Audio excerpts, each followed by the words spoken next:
All right, working on my 98 Subaru 2.5 RS that's been swapped. The job I did this time was I replaced both door glass because the felt things had completely went, were scratching the glass. It was like that when I got the car. So I replaced the felt, I replaced both windows, and I replaced the passenger side window motor.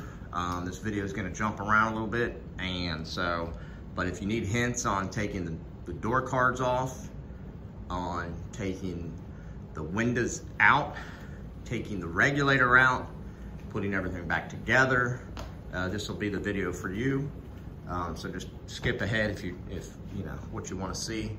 I'll go ahead and give you the parts numbers and stuff that I replaced. Those are the two windows. I bought them from Subaru. These are the felt things on the inner part of the door. That'll be on. These will be touching the inside part of the glass. You can see.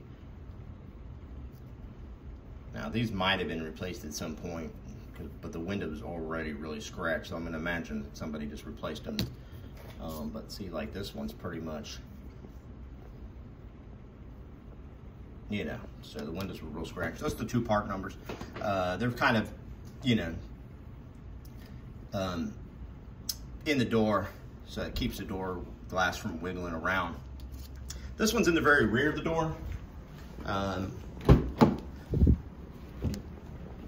So now the glass is nice and tight. This one's right back here on the outside, of the door. I thought they just forgot to send them to me, but then I went back and looked at my order and it said you get 8 pieces for a 2-door. And I went on to Subaru and it says this part's unobtainable. I mean, it's discontinued. So there you go. I always shut the door, not by the glass, but by the door. And I always roll the window up first and then shut the door to make a nice seal. These are in good shape, but I don't think you can find this weather stripping from Subaru. Nor can you find this belt trim either. When you buy the glass from Subaru, it already comes with the two parts. It bolts on with a 10mm nut onto the window regulator here and here. And this is what slides up and down in a C-track in the front. And there's a roller in the back. It's a little tricky to get in. Once you have the door card off, that comes off and you'll see in the video if you want to see that part. Getting the glass back in, for the back, you do need to pull up this belt trim right here. There's a little screw that keeps it in, and then there's 4 clips that keep it nice and tight to the body and kind of keep it against the window. This one, all the clips were good. They weren't broken. I was able to and you can just pull it up just enough and move it back, and then that back piece of this glass can slide in there. You got to just kind of angle the glass and move it back and forth and kind of just tap it in. It's a tight fit right there. But once it goes in, but you do need to move this up and over just a little bit. If you don't, you'll just be pushing down on that. You will, I'd say you'll break it. And this, you could bend this too if you're not careful.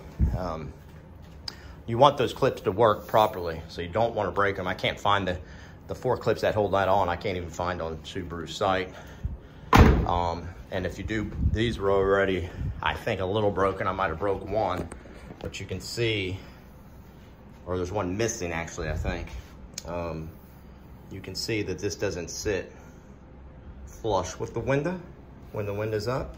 So if you have the car parked outside in the rain's gonna come down. It will go down that little bit of that door. That'll land right on your window regulator, your speaker, your power window motor, and if you're in a super rainy climate, it should drain out the bottom of the door, but you don't want water in there. I mean, that's a good way for something to start rusting really good. So I think that's everything. And I went ahead and replaced the power window motor on the passenger side. It was a little slow, and that one was still available from Subaru. That's the part number for the right-hand side for the front. They're sided, so I bought supposedly a driver's side one from Amazon, but it was the same exact one. Somebody listed it wrong. So, but that's that. And the driver's side one works good.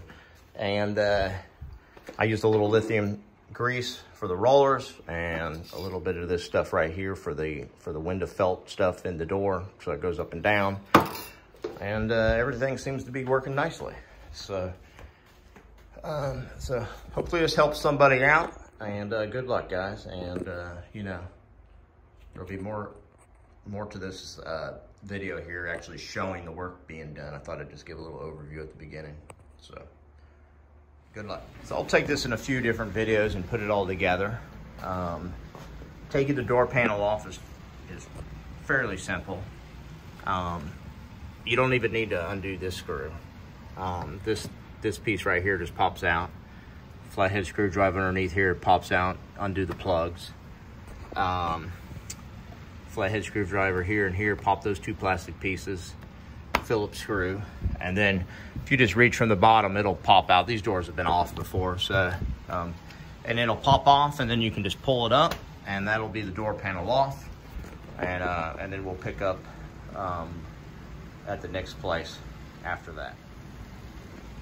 All right, we got the door card off. Let me grab my flashlight because it's starting to get dark out.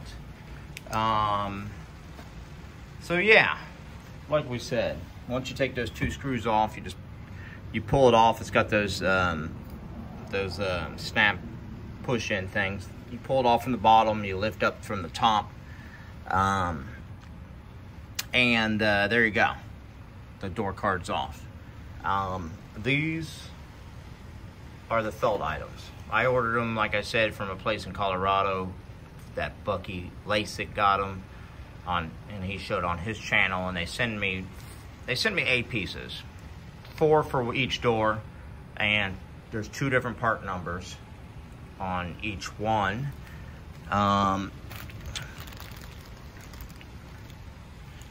The ones that are held on by a 10mm bolt, that one right there on the inside, is that part number. And then the ones that clip in on the outside of the door, which is right there, there's 2. Now there's a 3rd one, but they didn't send me those. And that one is actually different than those. So I just removed it on the passenger side and left it out. Because it didn't seem like it was a huge deal, but that's the part number for the outside ones. And these are available. If you go onto like the Subaru parts.com or whatever, you can find those. And I think if you took the door card off and you removed these first, you could pull the window toward you. You could snap those in when the window's down all the way, push the window back out. You could slide these in and get your 10mm on bolt there. Now what I was talking about on the other side where I messed up, and you know, now I'm thinking about it, I don't know if I even messed up. I'm kind of thinking that they were already broke, but this one's not. It's got 3 of those white clips, and that's what holds this piece on and kind of holds it against the window. So if you're out in the rain and the rain's coming down, it kind of goes on the outside of the door instead of letting it in the door, because you don't want water down in there. That's a good place for it to start rusting. So when I take the window out, I'm going to try to leave those alone and be a little bit more careful. The passenger side was the first one I've done on one of these cars, and you know, it's always a little bit of a learning curve. So if you are wanting to take the window out, you just got to get the window in the right place, and it's only held on by a 10mm bolt right there and a 10mm bolt right there. And if you come out and look at this window that I already took out,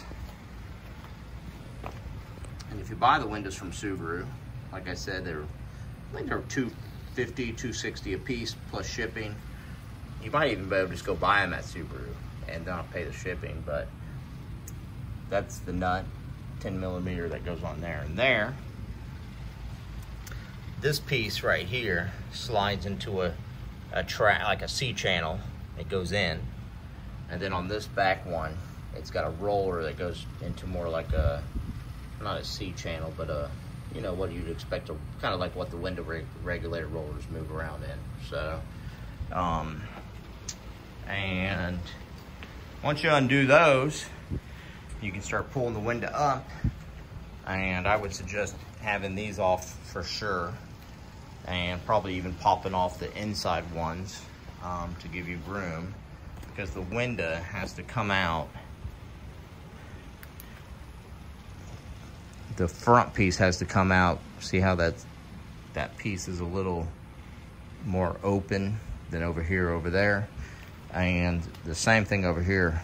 But I got the back one out. I mean, you can always open it up a little bit with your hand, or if you have a second person, they could spread it where you could just slide it out without scratching everything up. So, but these windows, I'd imagine you can see some scratches here. So stuff's been out and replaced before in the past, you know. So then, if you want to change the window motor, I do not see how you change it with the regulator in the door, honestly. And there may be a way to do it, but the one I pulled off the passenger side had the motor was held on to the regulator with 3 Phillips screws, and they were extremely tight. I stripped one of them. I don't know how you'd get a small Phillips screw inside the door and undo it. And then when you did undo it, there's a spring in there, and that thing would, you know, expand. So if you can't have your hand anywhere in there if you're trying to do that. But if you want to take the regulator out with the motor, you unplug the line right there, and then there's 4 bolts right here, and there's 2 nuts here, and this one seems like it's the adjustment one. All the rest of them are pretty much, they are where they are, but this one can be moved up or down. So I would say that's, you know, for your adjustment to make sure your window's sealing against the weather stripping. And and that's it. Now, I bought off of Subaru, when I bought the windows, they had in stock a factory new old stock passenger side window regulator, or motor. The regulators were fine. The motor is what I changed on the passenger side, which I put in there. But they did not have a driver's side one. And when I looked up the driver's side number, there are 2 different numbers, part numbers. I found the driver's side number. I found a remanufactured one on Amazon for like $60 or $70. So I went ahead and bought it. Both of them came in, and they're the same. They're the same motor.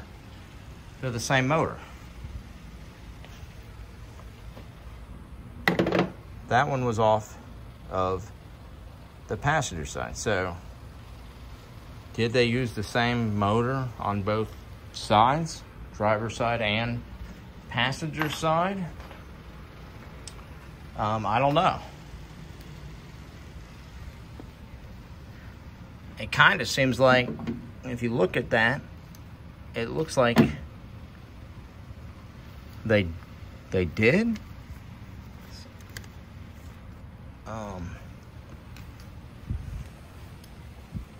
Let me see if I can look down in there, because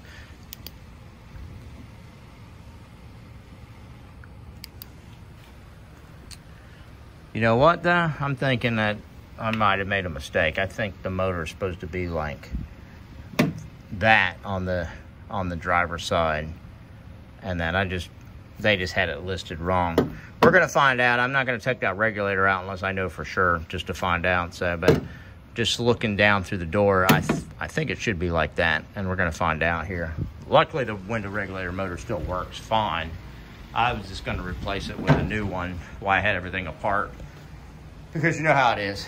You take everything apart, and that would be the one thing. The one thing you don't replace would be the one thing that breaks you know, 3 weeks down the road. So anyways, we'll see. Until they come back, we'll let you know. All right, so just did a really quick inspection, and yeah, they're not the same Wyndham motors. There's a driver's side one and a passenger side one. They had it listed wrong on Amazon with the wrong part number, but they're definitely cited. So so be careful about that if you're buying one. I would say if you're going to look at a picture, this is the passenger side Wyndham motor, and if you're looking to buy a driver's side one and you can find you know, a legitimate picture of it that somebody's selling, it's going to be opposite of this. This it's going to be basic. This part will be over to the left and come down, if that makes sense. Kind of like how you, if you see that. So this will need to be on the left side, backwards from this one. And maybe that'll help somebody out. Those are not available from Subaru. I really did look all over the place to try to find one, because I figured if I got everything apart, why not replace it? This one works fine, but like I said, sometimes, you know, for the sake of $60 or $70 or whatever, a lot of times when I have everything apart, I'll just replace stuff. But at least now I know what to look for if I'm searching, and maybe that'll help you guys out also. And that's about it, really. I mean, everything else, once you undo the windows and put it back together and put the door card back on, I don't think there's much more that I can help you guys out with. It's pretty much just, you know, going backwards from where we are now. But maybe everybody now knows which bolts do what if you're wanting to take stuff off, which clips to try to protect and not break, and which felt things to change, especially if you got one of these Subarus that the window's rattling, especially if they're halfway down, not when they're up completely, maybe not even when they're down completely, but if you got them halfway. I've had a Subaru like that, a 4-door GC8, where if you had them halfway, the window would just sit there and rattle, and that's what causes that, is these felt things right here, just gone. So all right, well, hopefully that helps you guys out, and good luck, guys.